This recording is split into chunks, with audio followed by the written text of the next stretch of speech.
I'm delighted he's with us. It's been a long time. Donald Trump here on the Laura Ingraham Show. Hey, Mr. Trump, how are you? Hi, Laura. It's been a long time. How have you been? Yeah, and do you remember the questions I asked about you? I don't know. I don't know if you want to make them public. I'm only kidding. Well, all I remember is that by the end of the lunch, you gave me your car for the rest of the day, and I took it to New Jersey a couple places. I'm sure it was good. okay. Very good. It was absolutely fine, but I enjoyed that. That was a lot of fun. And you've done great. I'm very proud of you. Oh, thanks a lot. Well, I try to read your books, and I listen carefully to what you say about our competitiveness in our country. I want to share with you something that both President Bush and Jeb Bush have said in recent weeks about immigration and the need for basically down the line a comprehensive path to citizenship. Let's listen. It would be incredibly stupid to ignore the burgeoning Hispanic vote. So if you want to elect a center-right president of the United States, it seems to me you should be concerned about places where, but for the Hispanic vote, elections are won or lost. We've been through this kind of period of isolationism, protectionism, nativism. I'm a little concerned that we may be going through the same period. I think he was talking about people like you, nativism, protectionism, isolationism.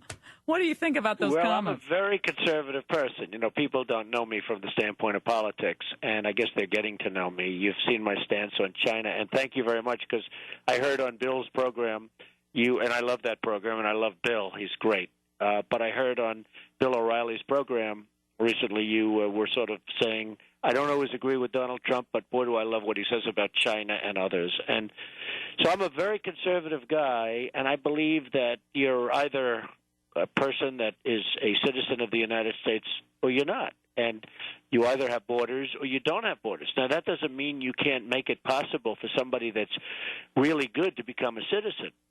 But I think part of the problem that this country has is we're taking in people that are, in some cases, good, and in some cases are not good, and in some cases are criminals. I mean, I remember years ago where Castro was sending his worst over to this country. He was sending criminals over to this country.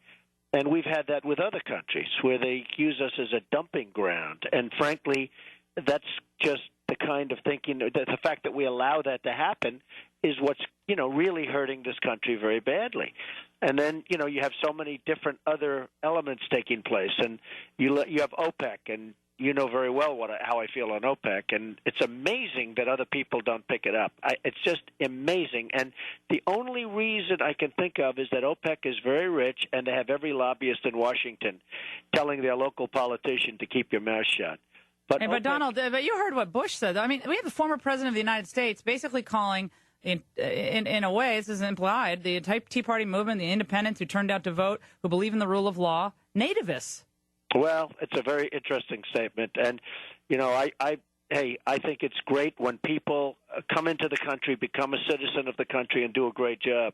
But when they climb over walls and climb over fences and come in and take money out of the country and go back home and spend the money in Mexico or wherever they spend it, there are problems with that. And you either have a country with law and order and boundaries or you don't. That's the number one principle. And it almost seems that we're becoming amorphous. It's like, do we have a country or not?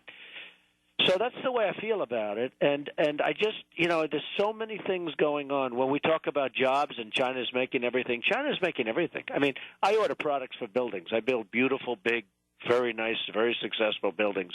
And these contractors come in, Laura, and they're always, where's the product made? Oh, it's made in China.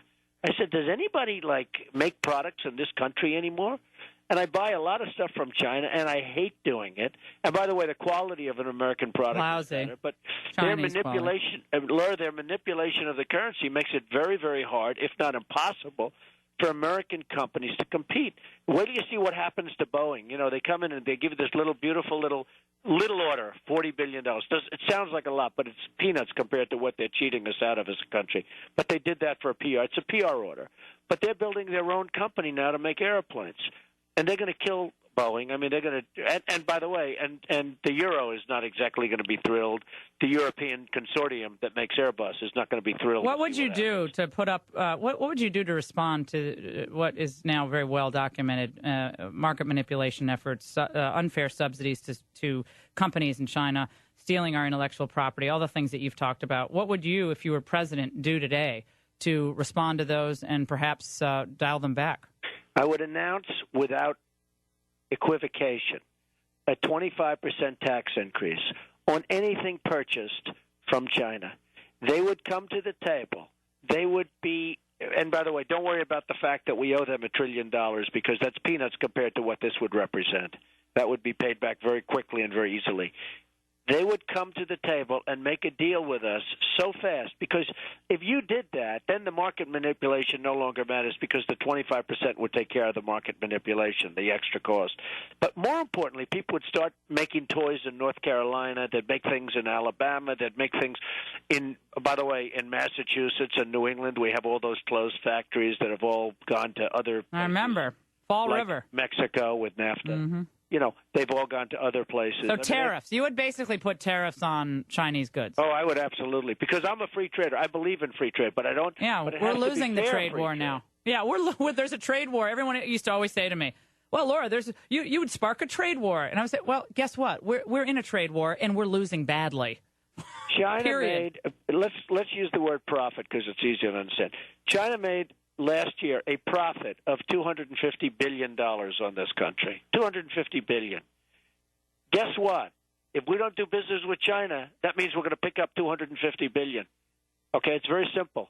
And more importantly, look, I really believe in free trade, but I believe in free trade. If you have a company, Laura, and you go to China right now, you have no chance of doing business in China. When they come here, we open up our arms because we're stupid. Our leaders are stupid. They open up their arms. Oh, please come here. Please come here. So these guys come and they open up companies. They sell their products. They do whatever they want to do. You try doing it in China. Look what they did to General Electric. They took all their technology. They want them to build plants over there. They want them to do things. We don't do that. What would you cut? Because you're someone who is a bottom line guy, and that's what I've always liked about you. I mean, whether business, politics, bottom line. Bottom line, you had the ability to cut any federal department. What would you do? What would you cut first? Well, I think there's a lot of things you could cut. I'll give you an example. Education is very interesting to me because I'm a big believer in education.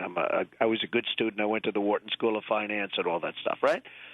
We have this huge Department of Education, this huge monolithic monster. And yet education should be local in the states for the most part. You know, set certain standards, but it should be a local thing. It shouldn't be a federal government thing. Education is a local thing. Local people, local teachers, the mothers going to the school, the parents running the school.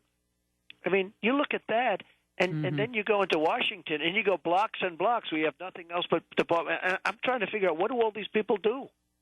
So I want to have many things. Yeah, I mean, it's just completely out of control and crazy, and I'm hoping that you're going to seriously consider getting into the race. I mean, you and I disagree on some social issues. I could have you on for an hour. I just want to download everything you think. I know, I'd love to be on anytime you want. But what social issue do we disagree on? Pro-life, I think. I'm pro-life. Oh, you are okay. Oh, so you didn't know okay. that? No, I thought you were kind of you were evolving on this a little bit. No, I'm pro-life. All right. Okay, well, will you come back soon? I'd love to have a conversation with you longer. Donald Trump, thank you so much for joining us. Good time. Thank you, Laura. All right, you take care. Be good. We're going to have a lot to get to on the Laura Ingraham Show.